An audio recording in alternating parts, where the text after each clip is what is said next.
There was obviously a feeling, and you can see where oil, how fast it moved this morning versus yesterday, because even yesterday it was up a little bit, but it wasn't moving as much.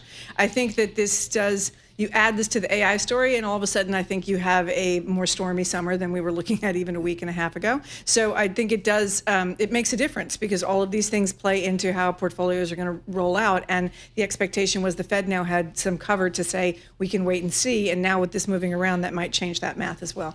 So how are we thinking about, I guess, the AI trade in general here? I mean, you own the chips. Okay, I get that. What else are you doing here with your AI trade these days? Well, it's going to be interesting to see how this plays out. And this was part of a discussion the other day as well, which is now that you have some of these chip stocks and some of the questions about what's going on, is there a rotation back to some of the lag 7 this year? Because you've seen some potential movement there. But you look at the bond sale yesterday and you think, maybe not. I mean, it's going to be a question about what happens with CapEx. Meta may be a one-off. It may not be. I don't know. We're going to have to see how that plays too.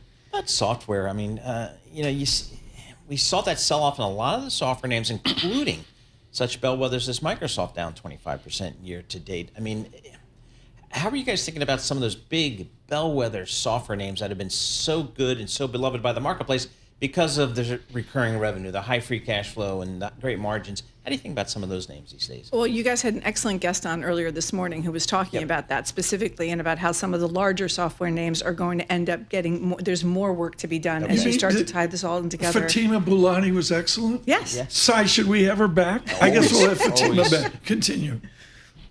So that was you kind of think that's the way you kind of pick some winners and losers? Well, it depends a lot on the model, because I think part of the biggest issue with software that started was if you're growing your headcount and you're growing your user base and that starts to shrink, that's a problem for the cash flow. For the other things, do we really think that you're going to disintermediate Microsoft? And I don't think that we do. I think the question is going to be, how does it all work together? And you're going to still be using it. So it's really, it's on the margins. Is the growth going to slow down? In some places, probably. In some places, maybe not. But now it's a wait and see, and people were willing to shoot first and ask questions later. It's maybe outside your remit, but I'm going to go here. We saw the Xbox rationalization. The woman running Xbox, I thought, was a breath of fresh air, just saying, like, this is where we are. I would assume, given, there's new words, organizational words for all this AI ballet, we're going to see a lot of right sizing. We're going to see a lot of, do we need this division or not, or spinning it off. I just think we're going to see a lot of restructuring, aren't we? I think we're going to see a lot of changes. I think we're going to see a lot of restructuring. You've already seen some companies go back on, we got rid of a bunch of people, and now actually we're going to have to bring some people back, because what we realized when they were gone was that we weren't in the space that we thought we were with the ability for AI to solve all these problems. There's a lot of questions about how, when AI writes its own stuff, who's checking to see what the redundancies are and how that works. So I think it's going to be a lot of change. I love having you in. Microsoft, 228,000 employees. Then I typed up Oracle. You can do this, folks, on the Bloomberg professional servers. Paul taught me the DES screen. Oh, yeah. Oracle down 39%, 12 months trailing. They have 141,000 employees. I never would have guessed that. Yeah, these monster companies. You pop off 14,000 people, you're 10% down. Yeah, exactly right. Sarah, how are we thinking about just earnings? We're coming into next week. We'll start another earnings cycle. And the first quarter was so strong in terms of earnings growth. How do you think about this second quarter coming up here? I think you're going to see continued strength. I mean, I think that the issues, we were all hoping that the oil situation would start to back down, and it looked like it did for a while and only went right back down to 70. The problem for that is going to be, for some people, it's going to be an issue, higher energy prices. But I think you're going to see already in the second quarter, as people report, everyone's going to be looking forward to the second half of the year, because they're going to say, oh, great, we already knew the second quarter was good because everything was looking pretty good except for energy prices.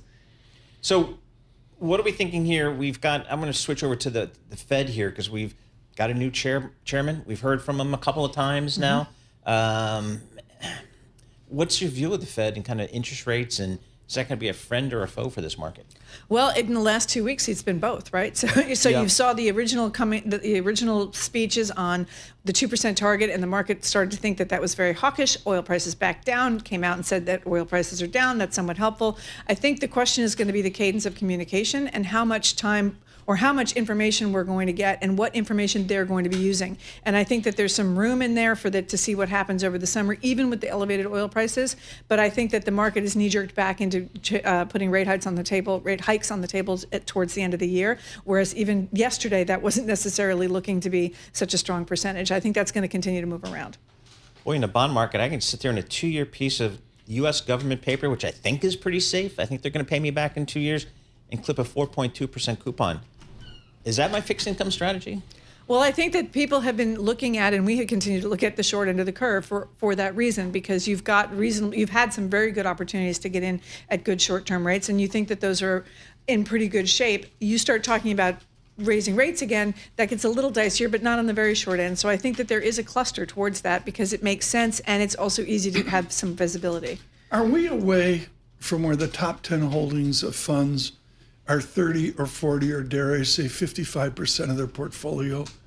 Are we diversifying away from that 2023-24 reality? Well, it's been tough, right? Because the S&P is market cap weighted, and most people are benching against the S&P. And even if they're using a different benchmark, people look at the S&P and think of that as the market. Right. So it becomes something where it's hard to see how you get around that. On the other hand, you've had some big laggards in the S&P this year too. So I think that people had branched out. I think that people continue to branch out, and it's really a question of talking to people about what a good portfolio really looks like, and saying, Right. This is what the index looks like. Would you really want your portfolio to look that? And people are getting better Right. educated about that, but that is definitely a change. This is, again, I don't want to catch you unawares, but this was in the zeitgeist yesterday. Bank of America, I believe, hit a record high, probably because they're sponsoring the World Cup, whatever.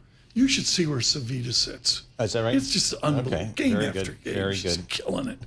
I look at Bank of America, which means I look at Warren Buffett and the following on from Berkshire Hathaway as well. Berkshire Hathaway, is that an opportunity as a diversified, like old school conglomerate?